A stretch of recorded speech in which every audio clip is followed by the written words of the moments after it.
a day after the killings and the funerals begin. The coffin of 13-year-old Tsai Ing-wen, draped in the flag of the National League for Democracy, or NLD, on Sunday. Although there were no protests where he lived in Yangon, the security forces still opened fire on people. As Buddhist monks led the funeral rites, friends and family expressed their grief.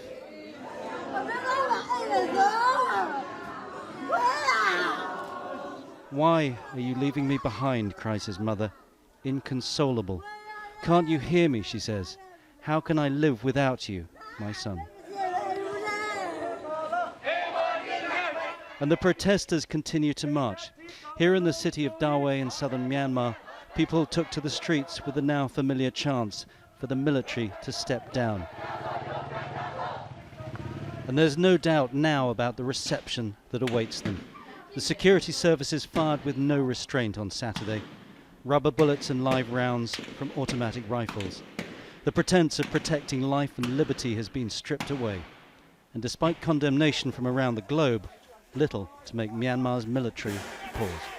There are a variety of steps that the world can take, but they need to take these steps. And all the condemnation in the world is not going to matter very much to the people of Myanmar if they can't see the world standing up and acting for them, as well as speaking out on behalf of them. Attitudes are hardening among the protesters too. In Mandalay, they took air rifles to the barricades on Saturday, hardly a match for the weapons of war they face. But now they know this is a fight to the death. And more destruction after a fire raged in Pijidalgun township overnight. People living there, but kept away by security forces, returned to find 60 homes burned to the ground. Now all they can do is pick through the ashes, trying to save anything from the military's policy of scorched earth. Tony Cheng, Al Jazeera. KYAW Win is the executive director of Burma Human Rights Network, and he says imposing sanctions and an arms embargo will be effective in Myanmar because it will take the wealth from the military. Regarding the military, we welcome that the UK and US has now, targeting their economic interests, their conglomerates, and this is also affecting and significantly on their inside their circle. And we are asking international community for arms embargo. And you see that yesterday also frequently we have seen that the military is using air power to bomb the civilian villages in towns and in ethnic control area.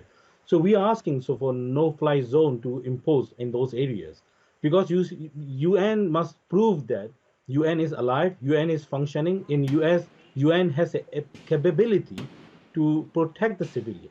When you combine with the action like arms embargo, no-fly zone, economic sanctions, these are going to affect, and this will be, bring down that ruthless regime, because you see that this military regime is not as strong as we have seen in the past in other part of the world, that the dictators. Of course, China and Russia is backing them, but China and Russia will not risk for them everything. It's because China has a lot of interest in Burma, which will not be secured by supporting the military. The main aim of the controlling power is to obtaining wealth, to controlling power. That's the main goal for them. Once their wealth is going taken away from them and they are not achieving their goals, then this is a very effective move.